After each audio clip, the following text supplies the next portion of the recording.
Hey, it's me, MLB. Here is chapter 48 of Cute Little Love Letters, and this one is titled Dinner with Parents.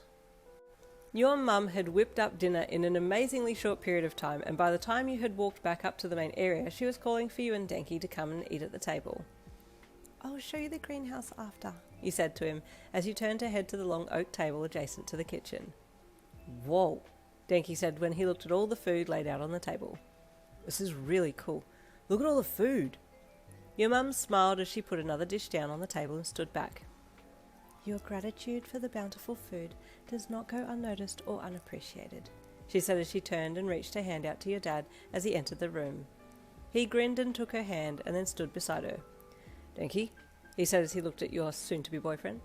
In this house, we take a minute to show gratitude for the food before us. Oh, for sure, Denki said with a solemn nod of his head. I get that. Would you mind holding Yin's hand during the moment of silence? Just take a second to think about all the time and energy it took for the food to be prepared today.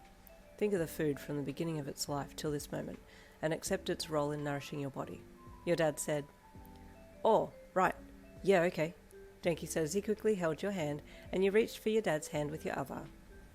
Usually during this moment of silence, you had no problem thinking about how the food was going to taste and how you were grateful for the sacrifices made to get to this point. But holding Denki's hand again for the 20th time that day had your brain doing a hard right and just repeating his name in your head instead of thinking about what it was that you were supposed to be thinking about. And when your dad took a deep breath in and then closed the segment, you hadn't thought of anything except for your Denki. As soon as everyone was ready, you took your seats at the table and started to share the food around. Your mum had made a few different dishes, so there was ample variety. From her curry to a few mini quiches, there were lots to choose from. Wow, Denki said when he took a mouthful. This is really yummy. Mrs. Yin's mum, did you take professional cooking classes? Your mum chuckled. I can tell this is a genuine question, Denki, she said with a smile. No, I left home when I was 16 and travelled around in a caravan that I bought, selling things at markets to make ends meet. So as you can imagine, I had to do all the cooking myself, using just what I found growing in the woods to make as my food. You had a lot of practice then, he said, taking another mouthful of the flavoursome curry.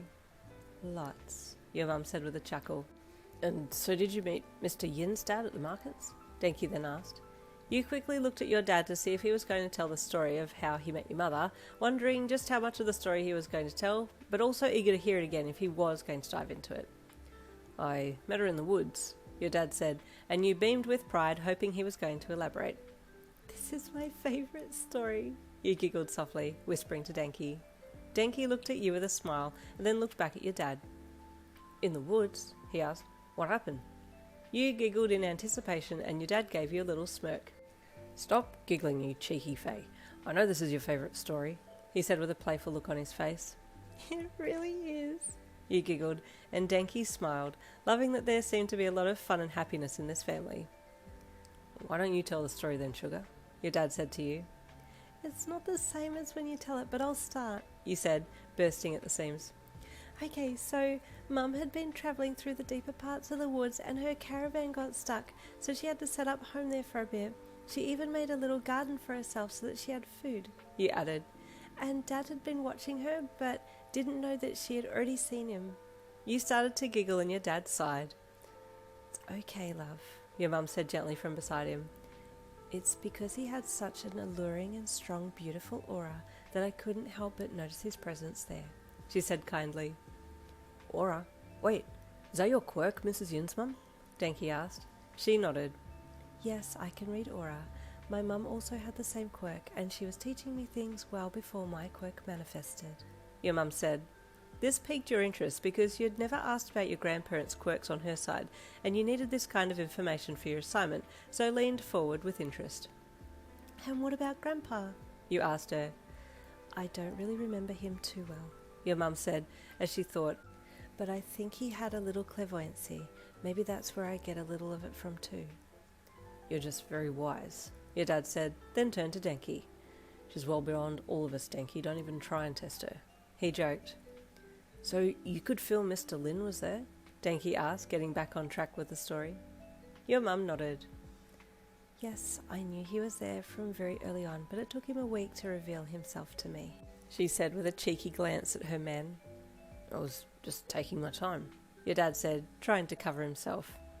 Yeah, I respect that, Denki said, reaching over the table to fist bump your dad, who knew what to do now and eagerly bumped him back. See, I'm cool now, he said, making both you and your mum chuckle.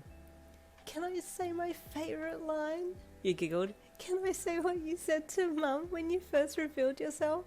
You asked with a giant grin on your face. I guess so, your dad sighed playfully.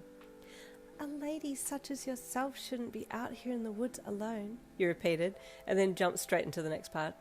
And then Mum said, why is a Fae so concerned with what a human woman is doing in the woods? And if you were so concerned, why did you watch me for so long before revealing yourself? You giggled away and your dad sighed again.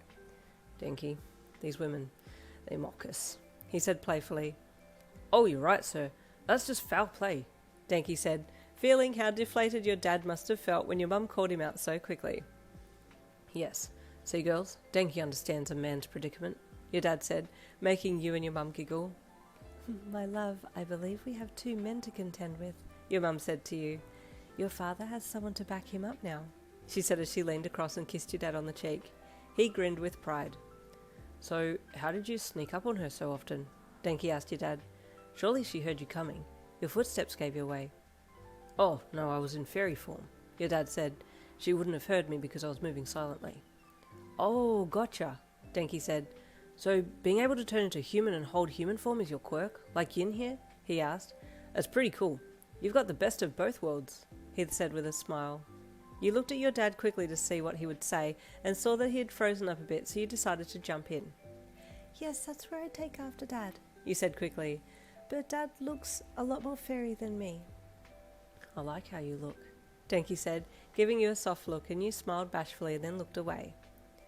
And what about you, Denki? Your mum asked. Do you live nearby here? Oh, yes, sure do, he said with a smile. It's just me and my folks at home. I have an electricity quirk. How handy, your dad said, finding his voice again and helping to carry the conversation.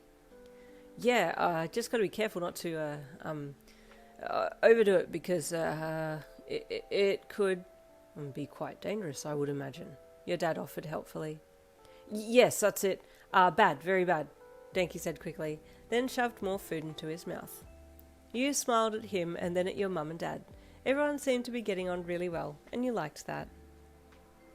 Except Denki's holding out on us. Stay tuned for next chapter, chapter 49, coming tomorrow. See you then.